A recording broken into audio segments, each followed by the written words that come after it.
In the top stories, Deputy Commissioner of Police shares crime statistics. Cuba and the United States have held diplomatic talks on the island for the first time in 2016. And France and Lebanon are holding talks in Paris today as the regional ceasefire nears its expiry date. Hello and welcome to the ZIZ Midday Major Newscast. Today is Tuesday, 21st April 2026, and I am Jasmine Thomas.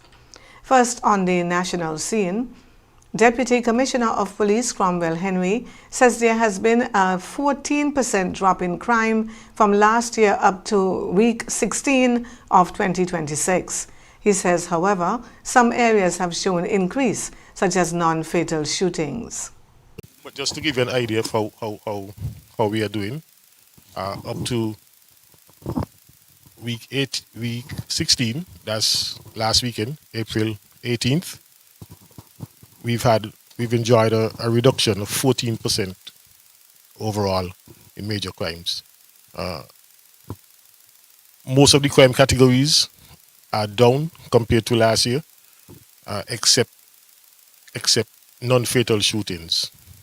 Those are up 100%, but 100%, that is only a difference of one crime. So while we had two non-fatal shootings up to the same period last year, we've had one up to the same period last year compared to two. So it's a 100% increase, but the numbers is small. All the other categories are down. Woundings down 19%, robberies down 40%, break-ins down 20%, drug possession down 32%, firearm possession down 50%, malicious damage down 35%, and other crimes, those are the financial crimes, the fraud, those are down 30%. Crimes against tourists down 100%.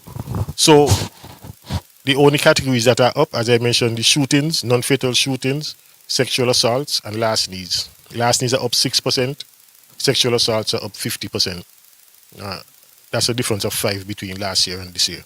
So generally, we are not doing too bad. We continue to see reductions in most of the categories of crimes. And in related news, Commissioner of Police James Sutton is assuring the public that everything possible is being done to address the recent surge in gun-related homicides across the Federation. Speaking at a press conference on Tuesday, Commissioner Sutton outlined measures already in place to restore public safety. Over the past several days, we have seen a few serious and tragic incidents involving the use of firearms. Lives have been lost, families are grieving, and communities are understandably concerned. Earlier this morning, I met with the Honorable Prime Minister, the Honorable Terence Jew, other members of the Police High Command, Commander Major Coyote Sutton and his High Command, and the National Security Advisor, Dr. Lionel Wallins, to assess the situation and to finalize a coordinated operational plan to address and arrest the recent increase in violent crimes. This engagement will not be a one-off occasion. We have established a structured daily review process to monitor developments, assess intelligence, and ensure that our response remains targeted, adaptive, and effective until stability is maintained. Sutton says investigations into the recent murders are actively continuing. The Royal St. Christopher and Nevis Police Force is actively investigating each of these incidents, and significant resources have already been deployed to identify and apprehend those responsible. We are not operating in isolation. as is customary, we are working in close coordination with the St. Kitts and Nevis Defense Force and our regional and international partners to ensure a focused and intelligent-led response. Their measures include increased police presence in targeted areas, targeted operations, and continued enforcement action aimed at removing illegal firearms from the streets. The Police High Command will meet daily to provide updates to National Security Minister and Prime Minister Dr. Terence Drew. The Commissioner emphasized that tackling crime requires the cooperation of the public and urged community members to work alongside law enforcement. I want to emphasize that public safety is strongest when law enforcement and the community work together. If you see something, say something.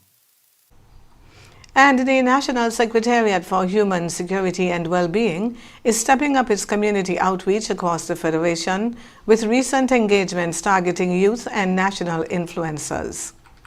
On April 16, Secretariat Coordinator Eartha Carey traveled to Nevis where she met with a group of boys and young men between the ages of 10 and 20. The session, held at the invitation of Pastor Ron Daniel, focused on conflict resolution and available support services. In a separate engagement on the 11th of April at government headquarters, the Secretariat met with leading local entertainers, musicians, and cultural ambassadors to explore how public figures can support positive messaging around safety and responsibility. The Secretariat says both islands are fully involved in the initiative, with the next engagement scheduled for the 25th of April when the team returns to Nevis to meet with additional community groups. And on the regional scene, Cuba has confirmed that it recently met with U.S. officials on the island in a new diplomatic push as tensions remain high over Washington's energy blockade of the Caribbean nation. American diplomats flew to Cuba earlier this month for the first time since 2016. Cuba confirmed the U.S. delegation included Assistant Secretaries of State, while Cuba was represented at Deputy Foreign Minister level. Officials say the talks were conducted respectfully and that the U.S. delegation issued no threats or deadlines. Cuba says lifting the energy embargo was Cuba's top priority in the discussions, describing it as an unjustified punishment of the Cuban people. Washington is pressing Havana to end political repression, release political prisoners, and liberalize its economy in exchange for any easing of sanctions. President Trump has also threatened tariffs on any country supplying oil to Cuba and has not ruled out direct intervention. Cuban President Miguel Diaz-Canel said last week that Cuba is prepared to fight if it should happen. And 3 people have been arrested in St. Thomas in connection with an alleged prostitution and human smuggling operation linked to a local nightclub.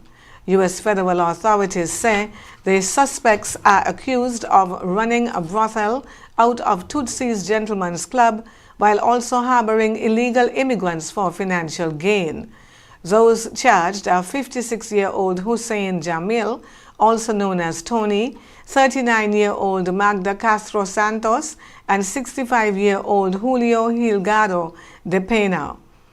Investigators allege that the group recruited women through social media, including U.S. citizens and non-citizens, and brought them to the St. Thomas to work as dancers and sex workers.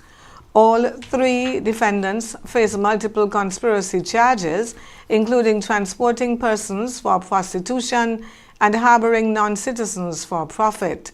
If convicted, they could face up to 10 years in prison on the most serious charge. The FBI and Homeland Security investigations are leading the case.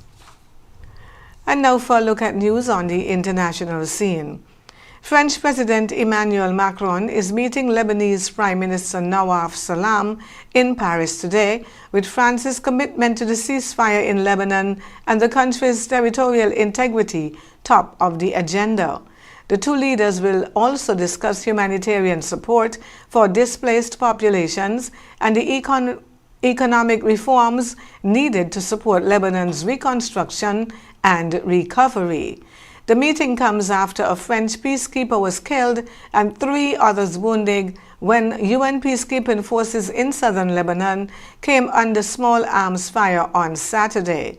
Both Macron and UNIFIL force have blamed Hezbollah, though the group has denied involvement.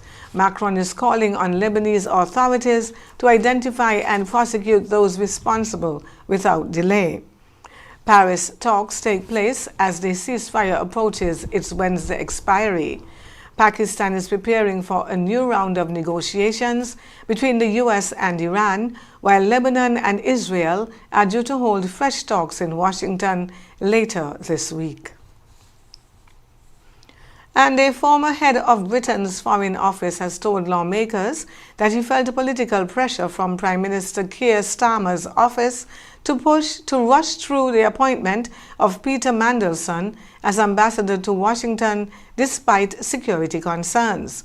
Ollie Robbins, who was dismissed by Starmer last week, said the Prime Minister's office had a dismissive attitude toward the security vetting process.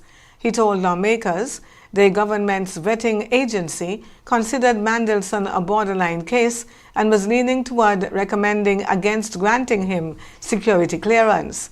Robbins decided to approve the appointment regardless.